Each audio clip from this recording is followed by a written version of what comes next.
Hi there mga beloved kong soulmates. Kamusta po kayong lahat? Andito po ang inyong lingkod, Renzo Tarot Channel, para bigyan kayo ng isang soulful and meaningful na tarot reading. Dito lamang po sa inyo lagi nabangan. Sinusubaybay ng pinakamahal na Renzo Tarot Channel.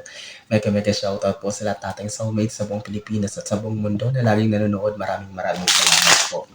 Sige po, kapag bago po kayo sa ating channel at gusto niyo pong ating reading ngayon, naka-resonate kayo, don't forget to comment, mag-like, share na rin po. And of course, don't forget to subscribe our channel. Ang ating pong reading ngayon is ang bonus reading para sa ating mga pinakamahal na nasa sign ng Sagittarius, Sun, Moon, Rising, Venus. Alamin natin ang karagdagang mensahe ni Universe sa iyo para sa ating bonus reading. Ulitin ko, this is for you, Sagittarius, Sun, Moon, Venus, and Rising sign. Ito lang pinakamatagal nyong iniintay na reading. Okay? Maraming salamat po. I hope you're okay. I hope you're in good condition, healthy, safe, and of course, happy. Okay? Isang shuffle pa. And kunin na natin yung 10 baraha sa Sagittarius. Okay. Spirit Universe, Spirit Guides, Angels, Ancestors, 10 cards please for our bonus reading for Sagittarius. Sun, Moon, Rising, Venus para sa inyo to ha. At kapag hindi po kayo naka-resonate, ay hanapin niyo po yung energy sa ibang mga videos natin or sa ibang readers na rin. Okay. Takes what only resonates for you. Meron na tayong 3 baraha. 7 cards please. Spirit Universe, Spirit Guides, Angels, Ancestors. 7 cards for our bonus reading for Sagittarius. Mga Sagittarius kong love. So, 5 na. Last 5 cards please for our... Oh, ipakita siya. Balik natin. Spirit Universe, Spirit Guides, Angels, Ancestors. Okay. 4 na lang. Spirit Universe, Spirit Guides, Angels, Ancestors. 4 cards please for our bonus reading for Sagittarius. Ayun. 3 na lang. Kunin ko din ito. Then, ito. Last 1. Isa na lang. Ayun. Okay. Kompleto na Sagittarius ang isang pong baraha. At huwag na natin pang patagalin pa. Maraming salamat ha sa inyong walang sawang tiwala, support at pagmamahal. Hindi ko magsasawa magpasalamat sa inyo. It's because without you, wala pong success ng Renzo Tarot Channel. Let's begin your... oh my God. Tatakpan ko ito. Di ba sinabi ko sa inyo?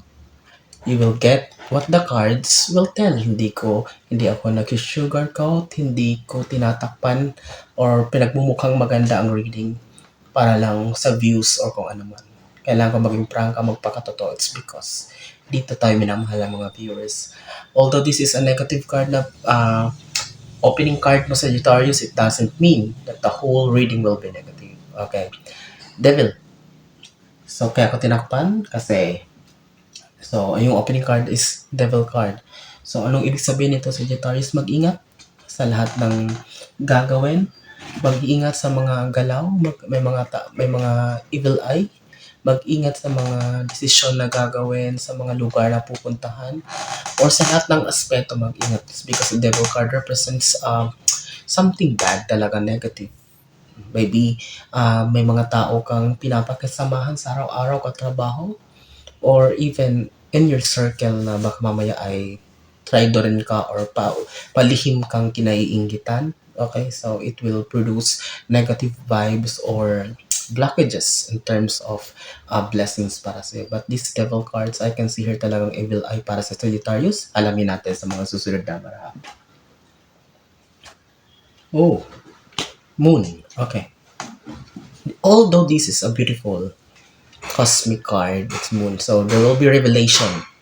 Walang maitatago.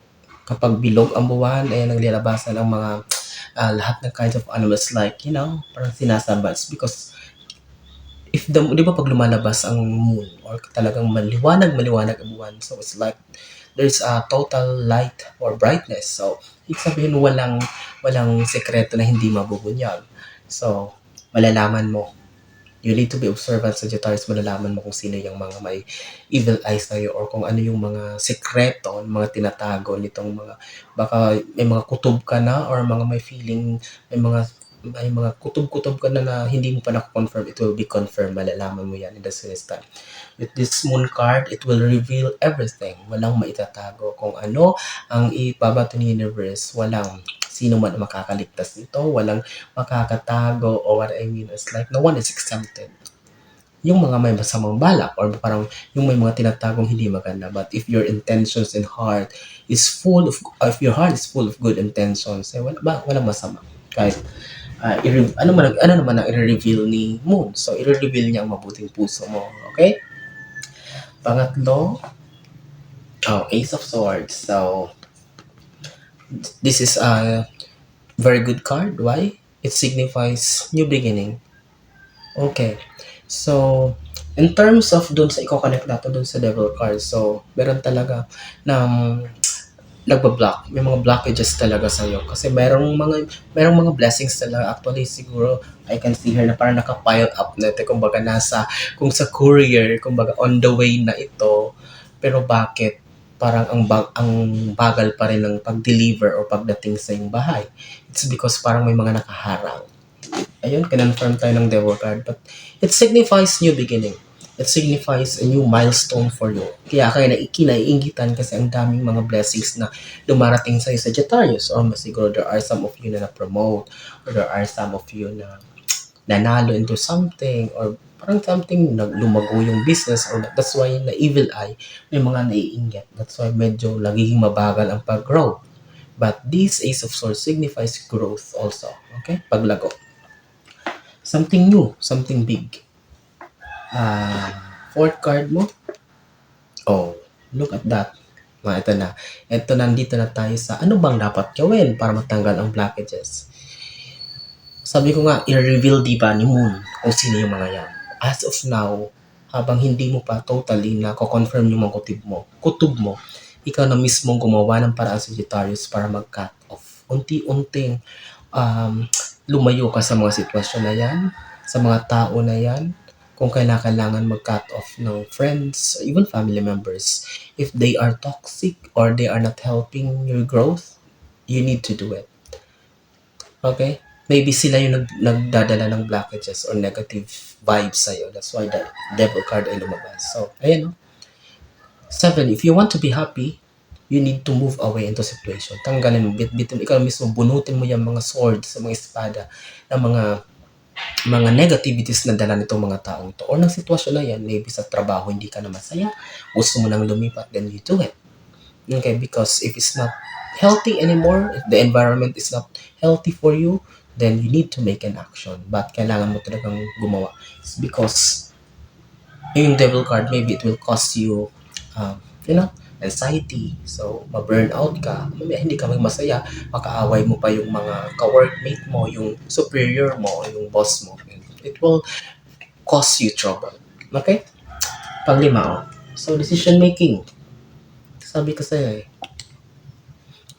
Sagittarius, nasa gitna ka raw ng sitwasyon na nag-iisip ka talaga kung ano ba, kailangan ko na ba talagang umalis o parang, if you're waiting for a sign or looking for a sign, kung pag naparang mo to Sagittarius, you need to make an action, urgent action.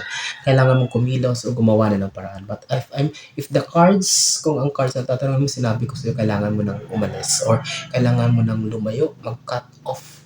It's because it's not healthy for you anymore. Lalong-lalo na lumabas ang devil card, diba? Sabi ko, kailangan mo talagang gawin kasi kapag hindi, ikaw ang malalagay sa alanganin, ikaw ang mapapasama kahit mabuti naman ang intensyon mo. Okay? Decision making, ayun, yung moon, ayun na naman yung buwan.